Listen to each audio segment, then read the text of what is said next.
Shalom sahabatku, sebelum kita merenungkan kebenaran firman Tuhan di pagi hari ini, mari kita sama-sama berdoa.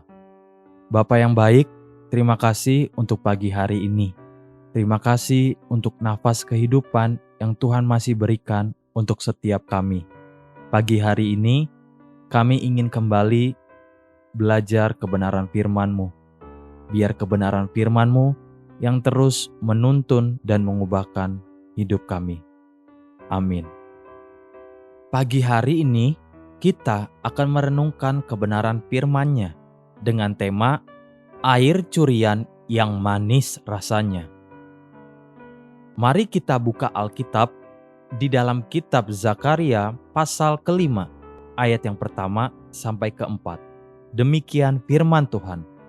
Aku melayangkan mataku pula, maka aku melihat tampak sebuah gulungan kitab yang terbang. Berkatalah ia kepadaku, apa yang engkau lihat?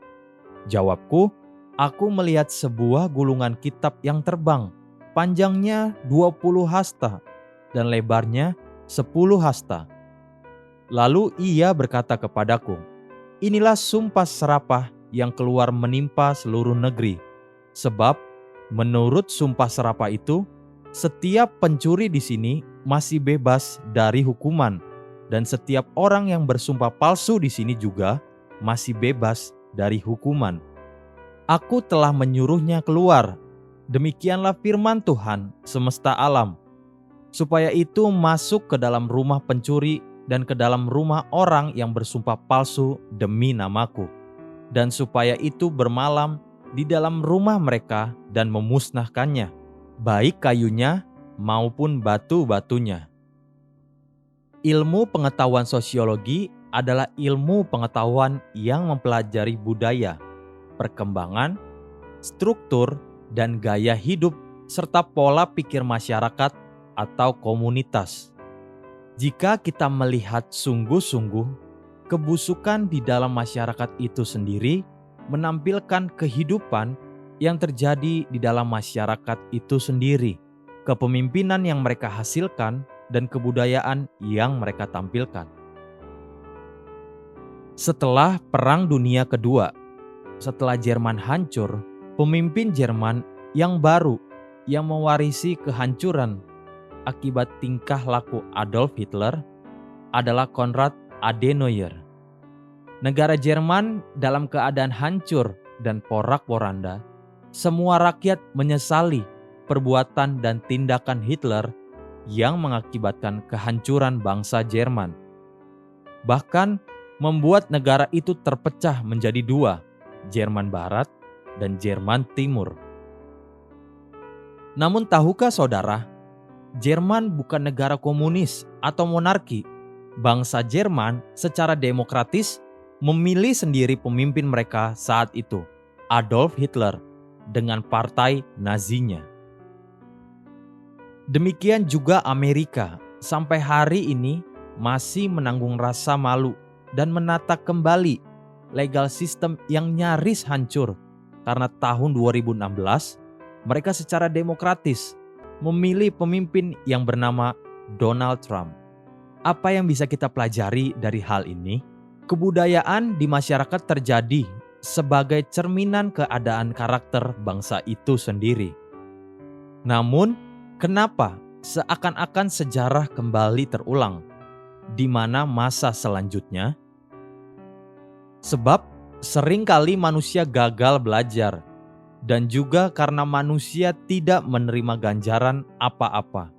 Sehingga mereka merasa bahkan diuntungkan dengan semua kebusukan yang manusia kerjakan. Contohnya, menipu akan membuat manusia lebih cepat menerima kelegaan dan harta benda. Jika kita bisa terus menikmati hasil penipuan tanpa ganjaran, maka sebagian besar manusia akan terbiasa dan terlalu nyaman untuk mengulangi kejahatan tersebut.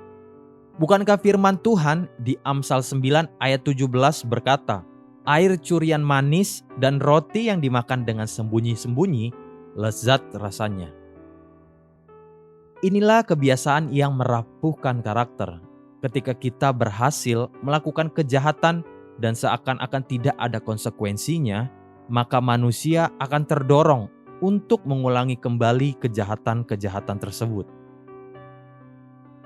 Namun, pagi ini kita belajar satu kebenaran yang Tuhan nubuatkan kepada nabinya, Zakaria, yang secara garis besar berkata, "Inilah sumpah serapah yang keluar menimpa seluruh negeri.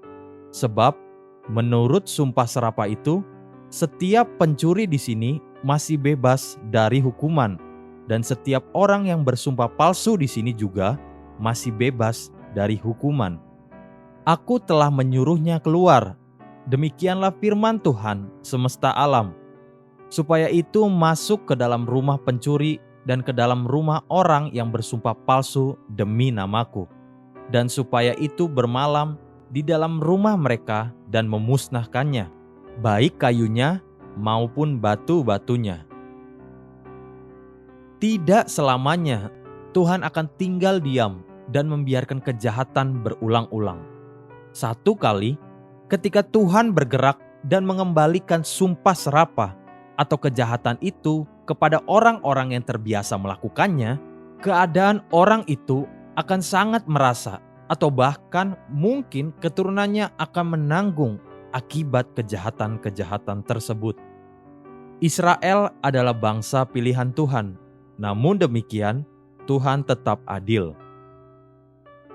Ketika Yesus Kristus diadili oleh Pilatus, Pilatus berusaha untuk membebaskan Yesus, namun dengan mencuci tangan dan menyerahkan pengadilan itu kepada bangsa Yahudi sendiri saat itu. Inilah yang terjadi. Matius 27 ayat ke-24 sampai ke-25.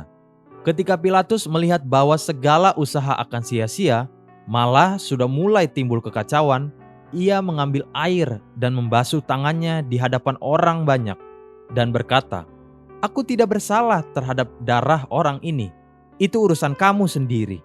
Dan seluruh rakyat itu menjawab, "Biarlah darahnya ditanggungkan atas kami dan atas anak-anak kami." Saya tidak ingin menghakimi, namun 2000 tahun kemudian pada Perang Dunia Kedua, 6 juta darah orang Yahudi dicurahkan di Eropa, dan tidak seorang pun mengerti kenapa harus sekejam itu. Saudaraku, ada peribahasa yang berkata, "It's payday someday." Akan ada satu hari pembalasan satu kali kelak. Hiduplah bijaksana. Haleluya. Sahabatku, mari kita sama-sama berdoa. Bapa Surgawi, ajari aku untuk hidup bijaksana dan benar di hadapan-Mu, agar ada masa depan bagiku dan bagi anak-anakku. Amin.